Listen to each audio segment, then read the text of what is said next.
Cerita dimulai di sebuah pesta perpisahan.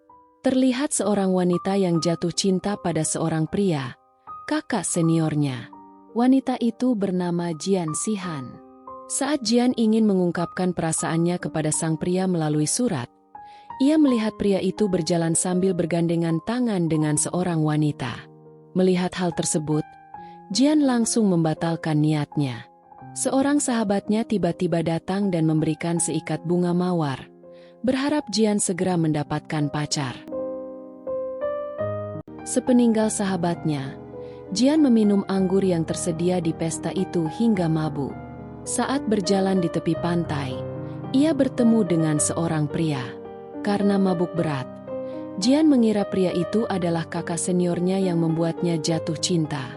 Tanpa sadar, ia mengungkapkan perasaannya kepada pria tersebut, membuat pria itu terkejut mendengarnya. Ketika Jian hampir terjatuh karena mabuk, pria itu berhasil menangkapnya. Tanpa sadar, Jian memeluk dan menciumnya.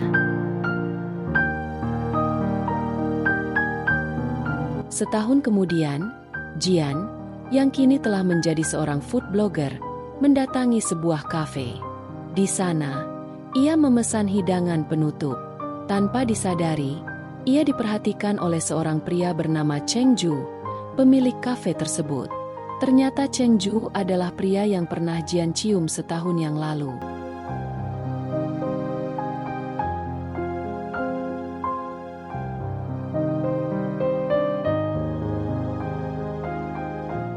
Saat Jian mengetik ulasan tentang hidangan itu, Cheng Ju menghampirinya. Jian memperkenalkan dirinya sambil memuji masakan di kafe itu. Cheng Ju dalam hati berpikir bahwa Jian benar-benar tidak mengenalinya.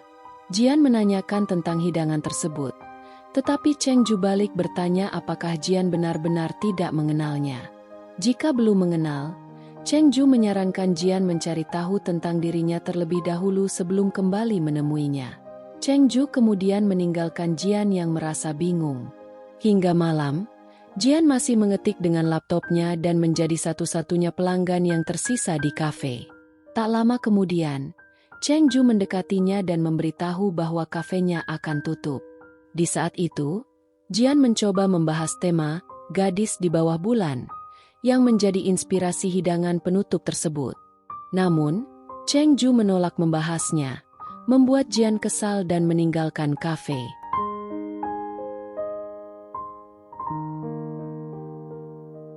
Setibanya di rumah, Cheng Ju terus teringat dengan kejadian di pantai setahun lalu. Cheng Ju ternyata membawa Jian yang mabuk ke penginapan. Kemudian ia meninggalkannya di sana.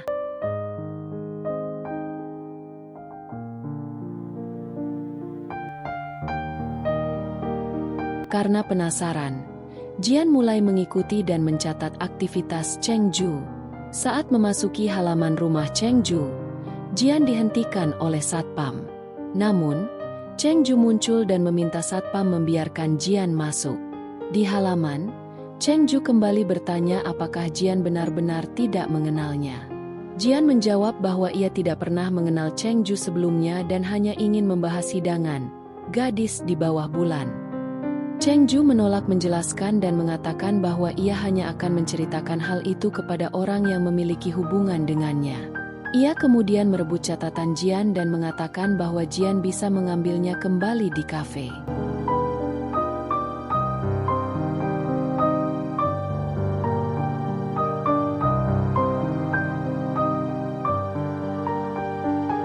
Keesokan harinya, Jian datang lagi ke kafe Cheng Ju.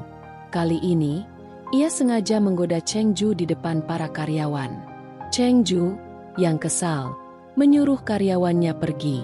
Ia lalu bertanya tujuan Jian datang. Jian mengatakan ingin mewawancarai Cheng Ju dan kembali bertanya tentang hidangan tersebut.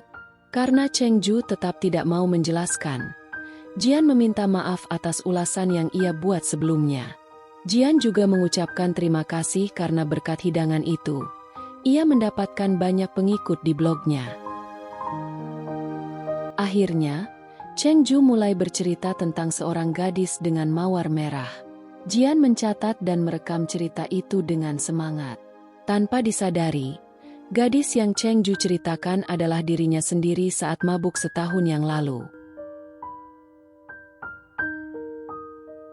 Keesokan harinya, kisah Gadis dengan Mawar Merah yang ditulis Jian viral, dan para pengikutnya ingin mengetahui kelanjutannya. Jian kembali bertanya kepada Cheng Ju, tetapi Cheng Ju mengatakan tidak ada kelanjutan cerita itu.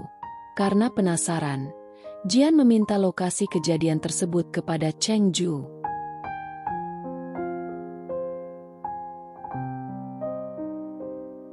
Jian akhirnya mengunjungi desa nelayan sesuai keterangan Cheng Ju. Secara diam-diam, Cheng Ju mengikuti Jian ke desa itu. Saat Jian memesan kamar di hotel, ternyata semua kamar penuh. Cheng Ju menawarkan kamarnya untuk Jian. Saat menuju kamar, roda koper Jian rusak. Cheng Ju membawakan koper itu ke kamar Jian.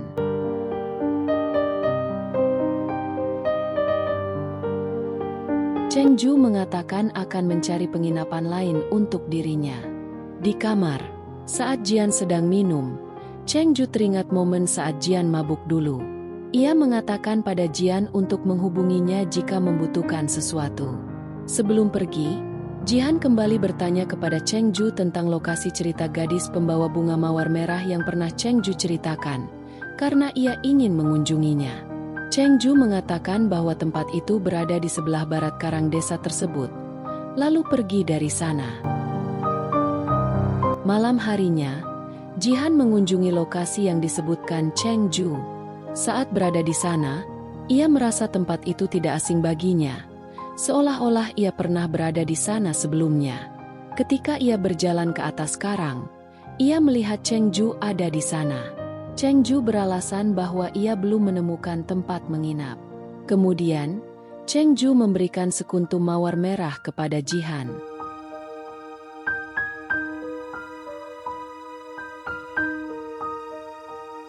Di saat itu, Jian berhasil mengingat kembali kejadian ketika ia mabuk, menyatakan cinta pada seseorang, lalu menciumnya. Mengingat semua itu, Jian merasa sangat malu.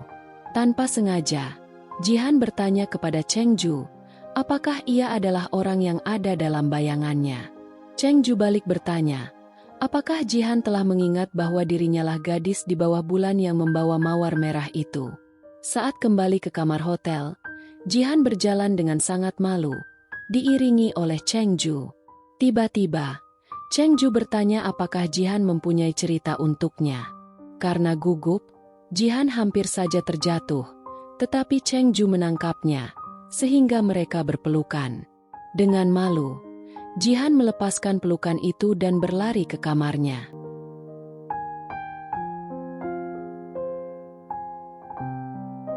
Di kamar, malam itu, Jian merasa tidak percaya bahwa dirinya sebenarnya adalah gadis pembawa mawar merah dalam cerita Cheng Ju. Sementara itu, di perjalanan mencari tempat menginap, mobil Cheng Ju mogok. Ia memutuskan untuk bermalam di dalam mobil. Karena hujan badai malam itu, Jian khawatir dengan keselamatan Cheng Ju. Ia meneleponnya. Cheng Ju memberitahu Jian bahwa ia tidur di dalam mobil karena mobilnya mogok. Lalu teleponnya mati karena kehabisan daya. Saat Jian mencoba menghubungi lagi tetapi tidak bisa, ia memutuskan untuk mencari Cheng Ju. Di tengah perjalanan, Jian merasa takut dan mulai memanggil-manggil nama Cheng Ju. Cheng Ju, yang mendengar suaranya, pura-pura tidur sehingga Jian masuk ke dalam mobil untuk membangunkannya. Jian mengajak Cheng Ju mencari penginapan karena hujan semakin lebat. Namun, karena mereka hanya memiliki satu payung, mereka memutuskan untuk menunggu hujan reda. Di sana, Jian meminta maaf kepada Cheng Ju atas kejadian setahun yang lalu saat ia mabuk. Ia juga bertanya apakah Cheng Ju pernah memberinya kalung, tetapi Cheng Ju hanya menyuruhnya tidur karena hujan semakin deras. Saat Jian tertidur, Cheng Ju memandanginya sambil menyelimutinya dengan jaketnya.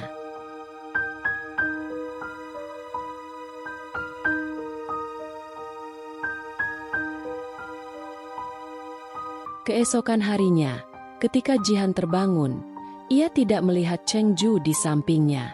Ia mencari keberadaan Cheng Ju, dan tiba-tiba Cheng Ju datang bersama seseorang. Orang itu bertanya kepada Cheng Ju, mengapa ia meninggalkan pacarnya sendirian tidur di mobil. Agar tidak terjadi salah paham, Jihan menjelaskan bahwa ia bukan pacar Cheng Ju. Cheng Ju lalu menjelaskan bahwa mobil mereka rusak, sehingga ia meninggalkan Jihan untuk mencari bantuan. Tak lama kemudian, Jihan kembali bertanya apakah menu gadis di bawah bulan yang Cheng Ju ciptakan dibuat untuk dirinya. Kali ini, Cheng Ju mengakuinya dan meminta Jihan merahasiakan hal itu dari orang lain.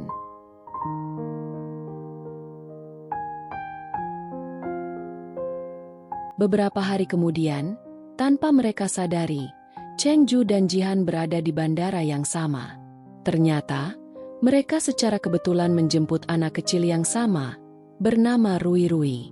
Mereka terkejut mengetahui bahwa ayah Rui Rui adalah kakak sepupu Cheng Ju, sementara ibunya adalah adik Jihan.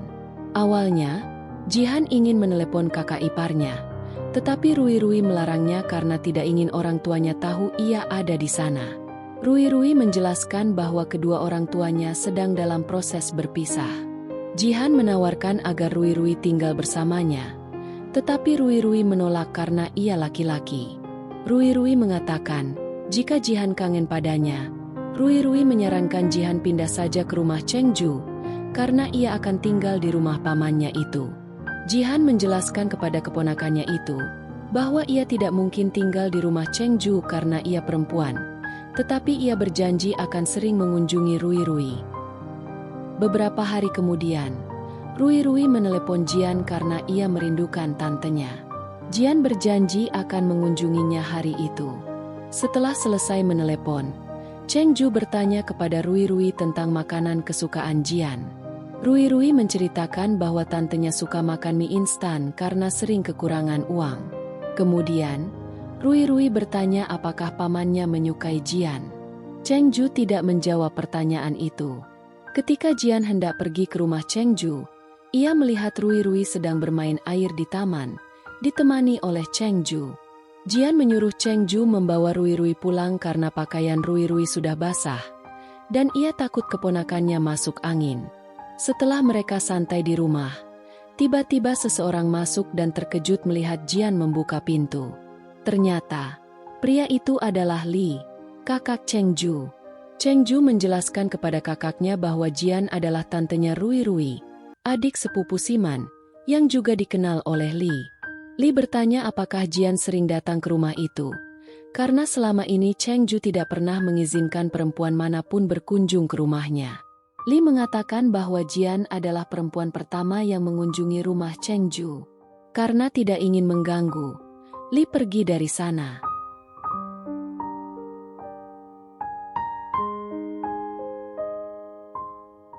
Karena Rui Rui merasa lapar, Jian membuatkan telur kukus untuknya.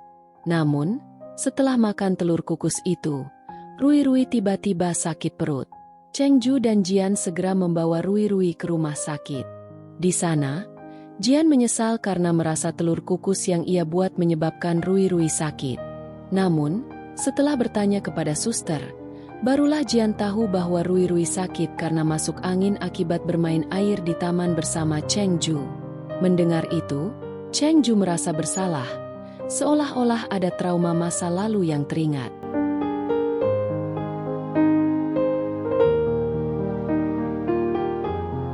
Jian mendatangi Cheng Ju di ruang perawatan untuk melihat keadaan Rui Rui. Cheng Ju, yang masih merasa bersalah, bertekad agar kejadian itu tidak terulang lagi. Ia mengajak Jian untuk tinggal di rumahnya agar bisa lebih mudah menjaga Rui Rui. Jian merasa aneh karena tahu Cheng Ju selama ini tidak pernah mengizinkan perempuan tinggal di rumahnya. Namun, karena kasihan pada Rui Rui, akhirnya Jian setuju tinggal di rumah Cheng Ju.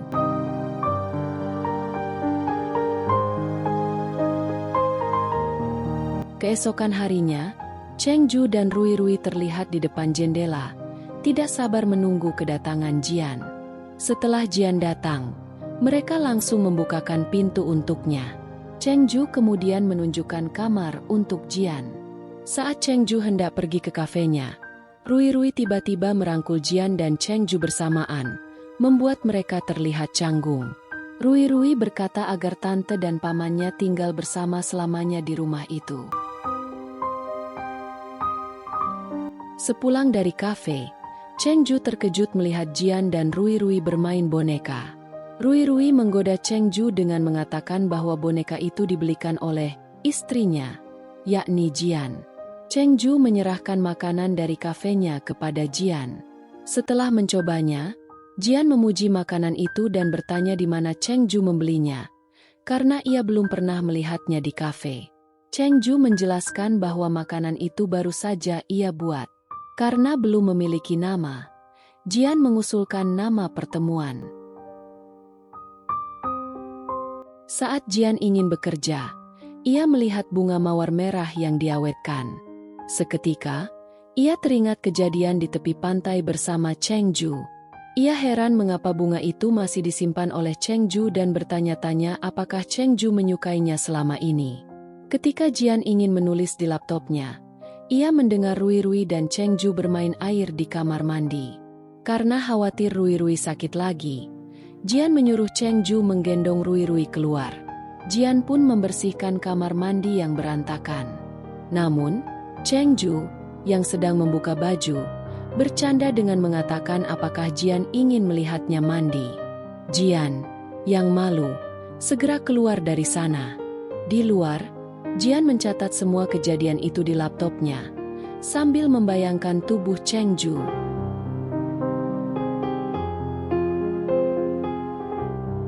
Setelah mandi, Cheng Ju melihat Jian tertidur di depan laptopnya, lalu menyelimutinya. Ia juga mengambil bunga mawar merah yang ada di meja Jian.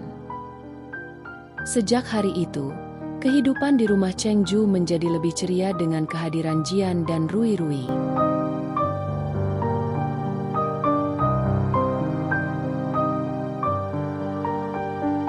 Cheng Ju sering melihat Jian dan Rui Rui melalui CCTV dari kafenya saat mereka membersihkan rumah dan bermain.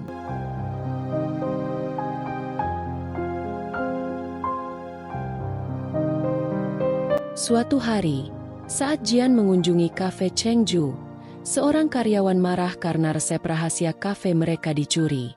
Sebelumnya, Jian pernah menyalin resep itu dari buku catatan Cheng Ju, dan tanpa sengaja kertas itu tercecer di jalan. Merasa bersalah, Jian keluar dari kafe dalam hujan deras. Cheng Ju, yang tidak tega melihat Jian basah kuyup, menyusulnya dengan payung. Di tengah hujan, Jian meminta maaf karena merasa ia penyebab pertengkaran Cheng Ju dengan karyawannya. Jian pun berencana pindah dari rumah Cheng Ju. Namun, setelah Jian pergi, Cheng Ju merasa sakit hati.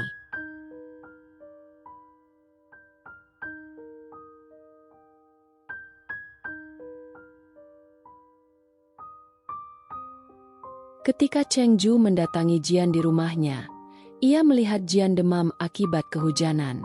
Cheng Ju merawatnya dengan penuh perhatian. Saat Cheng Ju menyuapi Jian sup, Jian tiba-tiba meraba wajah Cheng Ju, tetapi segera merasa malu dan menutupi wajahnya dengan selimut.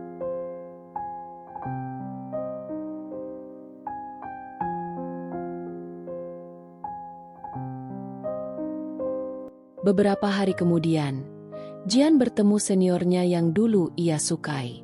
Ternyata, pria itu yang mencuri resep kafe Cheng Ju. Saat berbicara dengannya, Cheng Ju tiba-tiba datang dan mengatakan bahwa menu yang ia curi adalah palsu.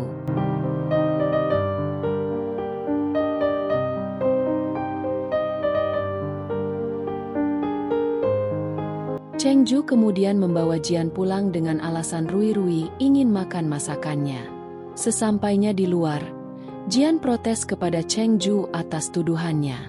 Cheng Ju menjelaskan bahwa ia menemukan email yang membocorkan resep itu. Jian membantah, karena ia tidak memiliki email tersebut.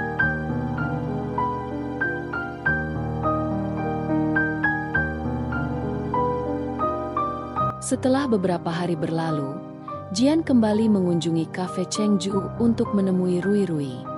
Di sana, mereka menciptakan masakan baru bersama. Rui, yang senang melihat mereka berdamai, meminta Jian dan Cheng Ju tersenyum, lalu mengabadikan momen itu.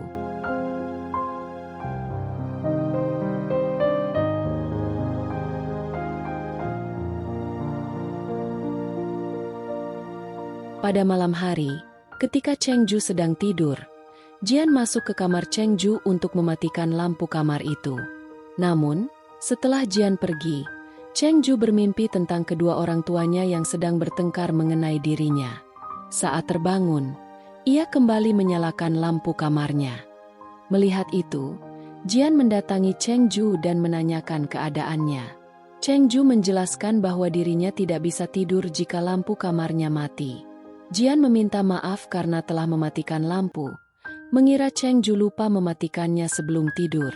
Keesokan paginya, Jian menanyakan keadaan Cheng Ju, apakah ia baik-baik saja, karena Jian berencana membawa Rui jalan-jalan ke cafe suite, tempat Han, pria yang dulu menjadi idamannya. Setelah kepergian Jian, Cheng Ju merasa kesal karena Jian pergi menemui Han, dan ia tampak cemburu. Saat berbicara dengan Han, tiba-tiba Rui terjatuh, sehingga Jian membawanya ke rumah sakit. Di sana, Jian menghubungi Cheng Ju untuk memberitahu kejadian itu. Cheng Ju segera menyusul ke rumah sakit. Ketika Jian dan Han berkonsultasi dengan dokter, Cheng Ju datang dan langsung membawa Rui pergi tanpa berbicara dengan Jian. Ketika hendak pulang bersama Cheng Ju, Jian meminta maaf pada Han karena ia ingin menemani Rui.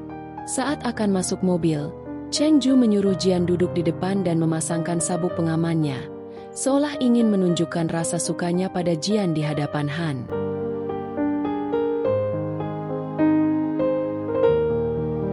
Di dalam mobil, Cheng Ju bertanya kepada Jian mengapa ia tadi tampak gelisah di depan Han. Jian merasa Cheng Ju aneh, dan Rui justru mengatakan bahwa tante dan pamannya itu terlihat aneh. Cheng Ju, yang khawatir dengan hubungan Jian dan Han, bertanya apakah Jian ingin kembali kepada Han. Merasa tak nyaman, Jian meminta Cheng Ju untuk melupakan hal itu. Malam harinya, ketika Jian sedang menonton TV sendirian di rumah, Cheng Ju pulang dalam keadaan mabuk. Melihat kancing baju Jian terbuka, Cheng Ju membetulkannya, lalu mencium Jian.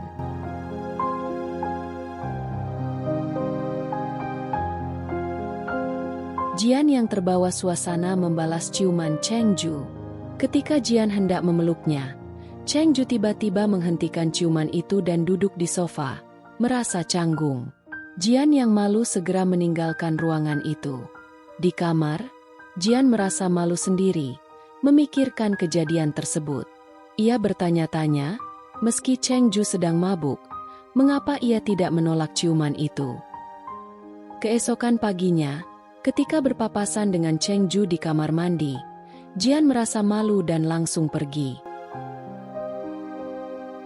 Malam harinya, saat Jian sedang memandangi kalungnya, Cheng Ju datang. Jian, yang masih malu mengingat kejadian sebelumnya, berusaha menghindari Cheng Ju. Cheng Ju, yang tidak mengingat kejadian itu karena mabuk, merasa aneh dengan sikap Jian.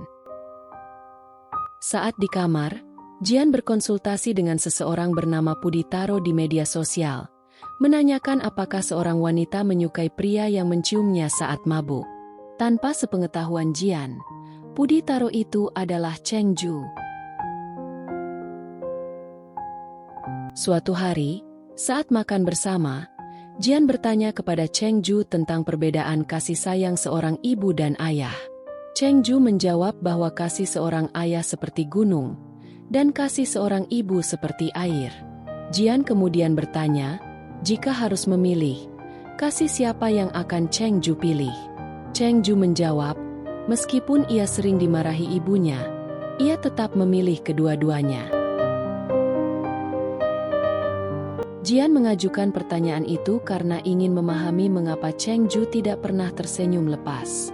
Jian kemudian bertanya pada Puditaro mengapa seseorang tersenyum padanya, padahal ia tahu senyum itu dipaksakan. Saat itu, handphone Cheng Ju berbunyi. Ketika Jian memeriksanya, Ia baru mengetahui bahwa Pudi Taro yang selama ini dekat dengannya adalah Cheng Ju. Jian merasa malu mengingat ia sering curhat kepada Cheng Ju, yang menyamar sebagai Pudi Taro.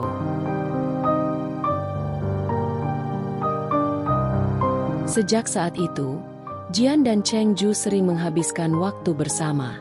Cheng Ju mulai memperlakukan Jian dengan lembut, seperti seorang kekasih, meskipun mereka belum saling mengungkapkan perasaan.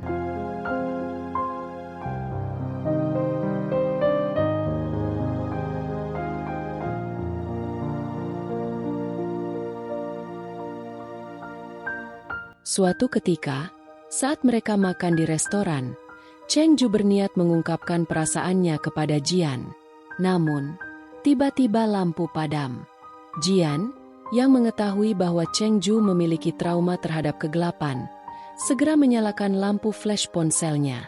Tak lama kemudian, pelayan restoran datang membawa lilin sebagai penerangan.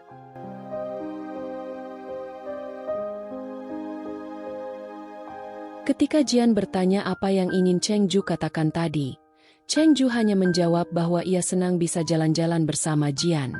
Mendengar jawaban itu, Jian tampak kesal dan keluar dari restoran.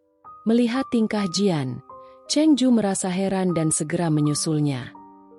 Hari-hari berikutnya mereka habiskan bersama Rui Rui, yang sering iseng mengerjai mereka. Sepertinya, Rui Rui menginginkan agar paman dan tantenya berpacaran dan saling mengungkapkan perasaan.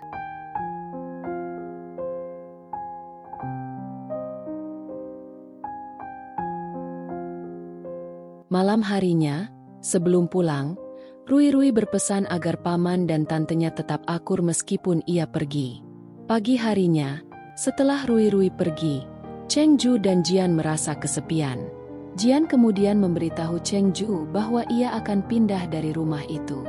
Mendengar hal tersebut, Cheng Ju mencoba menahan Jian agar tetap tinggal, tetapi Jian mengatakan, setelah Rui Rui pergi, ia tidak punya alasan lagi untuk tinggal. Namun, ia berjanji akan tinggal sampai menemukan tempat tinggal baru.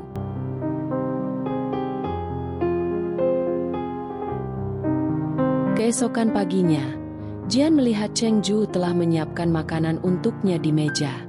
Di atas meja, ada surat dari Cheng Ju yang memberitahunya bahwa ia pergi sementara waktu dan berharap Jian pergi setelah ia kembali nanti. Di meja tamu, Jian menemukan buku catatan Cheng Ju. Jian ragu untuk membacanya karena itu adalah catatan pribadi. Namun, ia teringat bahwa Cheng Ju pernah mempersilakan dirinya membaca buku itu kapan saja. Akhirnya, Jian membaca catatan tersebut. Dalam buku itu, Cheng Ju menceritakan kehidupannya yang penuh kesendirian. Ia juga menulis tentang pertemuannya dengan Jian yang membuat hidupnya kembali ceria.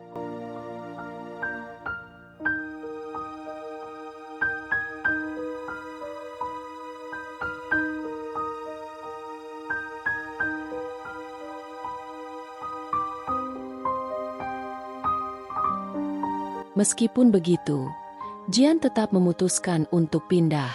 Teman dekat Cheng Ju, Muzhu, dan pacarnya, Yu, menemui Jian di restoran. Mereka menjelaskan bahwa Cheng Ju mengalami trauma dan meminta Jian untuk kembali ke rumah Cheng Ju, meskipun Cheng Ju belum mengungkapkan perasaannya.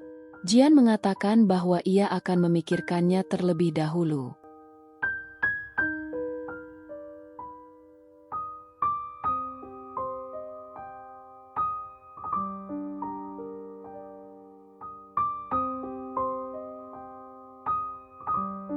Beberapa hari kemudian, Jian memutuskan untuk kembali ke rumah Cheng Ju. Dalam perjalanan, ia menelepon Cheng Ju agar menjemputnya. Cheng Ju dengan senang hati berlari menjemputnya.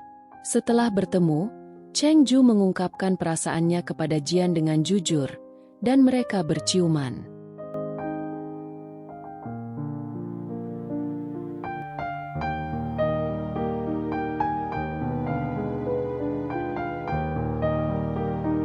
Setelah itu, mereka pulang bersama dan melanjutkan kemesraan yang sempat tertunda.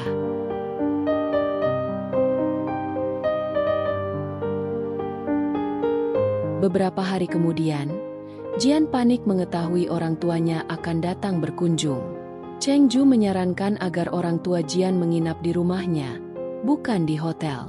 Ketika orang tua Jian tiba, mereka terkejut melihat kemewahan rumah Cheng Ju. Saat berbincang, Jian mengatakan kepada orang tuanya bahwa Cheng Ju adalah pacarnya. Hal itu mengejutkan mereka, tetapi Cheng Ju menjelaskan bahwa ia dan Jian tidur di kamar terpisah. Cheng Ju juga memperkenalkan dirinya sebagai paman Rui Rui cucu mereka. Mendengar penjelasan Cheng Ju itu, kedua orang tua Jian menjadi senang. Setelah makan malam bersama, ayah Jian mengajak Jian berbicara di luar dan menasihatinya tentang pekerjaan. Jian berbohong bahwa ia bekerja di Departemen Keuangan karena tahu ayahnya tidak menyukai pekerjaan Jian sebagai vlogger. Namun, akhirnya Jian memutuskan untuk jujur kepada kedua orang tuanya.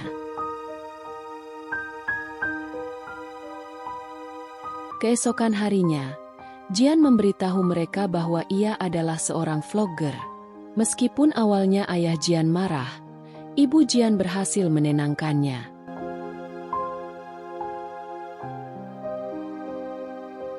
Mereka akhirnya menerima pekerjaan Jian dan makan malam bersama dengan penuh kehangatan. Di sela-sela mereka makan, ayah Jian memberitahukan bahwa mereka akan pulang besok harinya. Orang tua Jian berterima kasih pada Cheng Ju karena telah menjamu mereka ketika berada di sana. Ayah Jian berharap Cheng Ju berkunjung ke rumah mereka ketika libur. Ia juga mengatakan akan mempersiapkan mas kawin untuk Jian jika nanti Jian menikah dengan Cheng Ju. Beberapa hari kemudian, tersiar berita tentang penyebab kematian orang tua Cheng Ju. Banyak wartawan mewawancarainya, tetapi Cheng Ju yang panik meninggalkan tempat wawancara.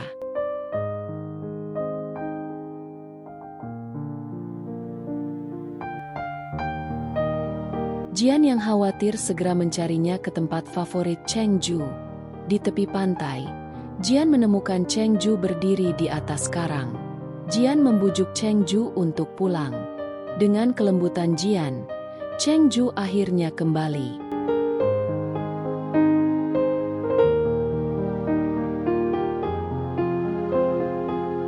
Di rumah, Jian menunjukkan video rekaman orang tuanya yang menyampaikan dukungan untuk Cheng Ju. Hal itu membuat Cheng Ju merasa tenang.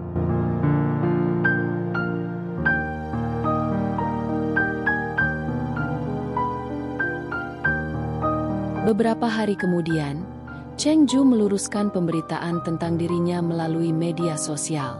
Ia menceritakan masa lalunya dan berterima kasih kepada Jian yang telah membantunya bangkit.